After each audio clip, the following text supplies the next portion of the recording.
Well, it's time to tackle this last bedroom.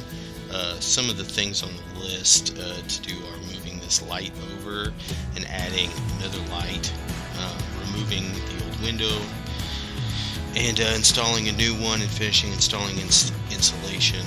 And then my least favorite thing of all to do, which is hang drywall. So, well, let's get it done.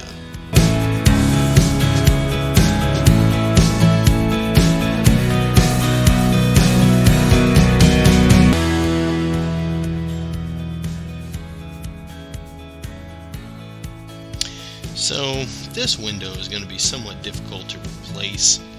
I've watched some other videos, and the window itself pops out pretty easily. The metal track it is on is supposed to be easily pried off, but the builders kind of poured the concrete around it, so about a half an inch of the frame is in the concrete, which you will see. So I will have to kind of grind out and chisel away at that concrete to remove the metal frame, so I can install the new window. So as expected, the window itself was very easy to pop out, but removing the frame is going to take some elbow grease and some power tools.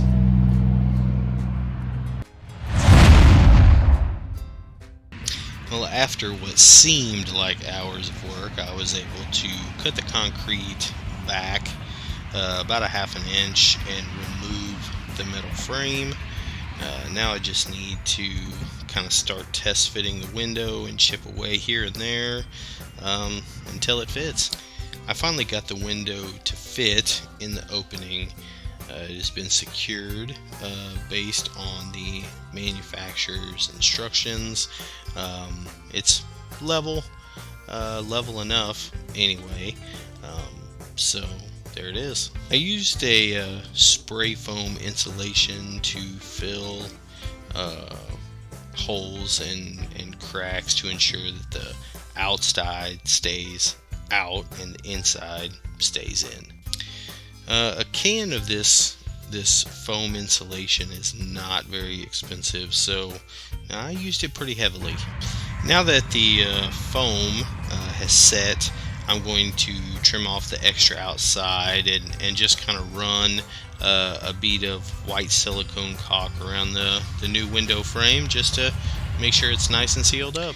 I worked on that window on a Sunday, I believe, and that next week was pretty busy with work. We went to a high school graduation. I needed to build a TV stand for my son. Check out that video when you get a chance. So here is my week hanging drywall.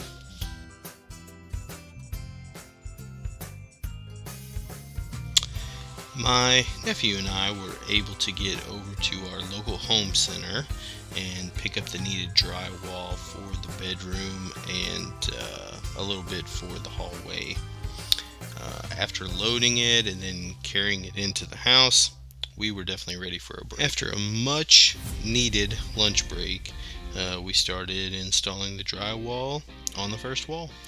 So, something of note: one, I'm not an artist, but on one end or even on both ends of a piece of drywall, it will be tapered.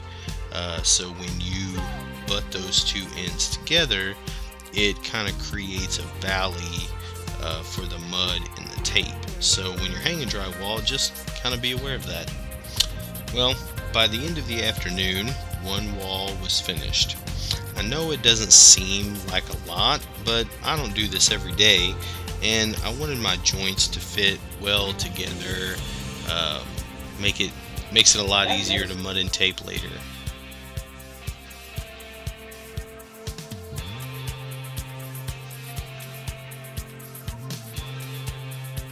Well, Monday evening, I was able to get the back wall done and get drywall around the window.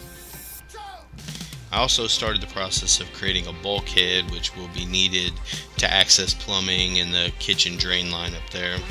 Despite it being late, I was able to get the wall between the bedroom and bathroom done as well. Next is going to be the closet, but as you can see, that is where I have been storing supplies, so some cleanup is definitely needed. I still need to move that light and add another one, but I stupidly stacked the drywall on the floor right underneath the light.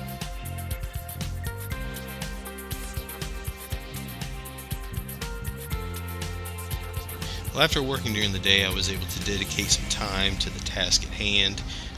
I was able to complete the outside walls of the closet, as you can see. I still hadn't cleaned up the closet, and I still need to complete hanging the drywall over that entry.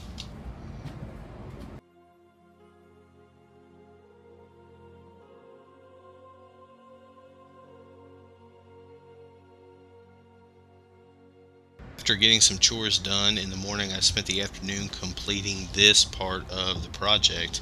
I got the closet cleaned out and was able to install all the drywall. I also went back and finished up the door headers as well. I tried to stagger the seams as much as possible. So now let the mudding and taping begin.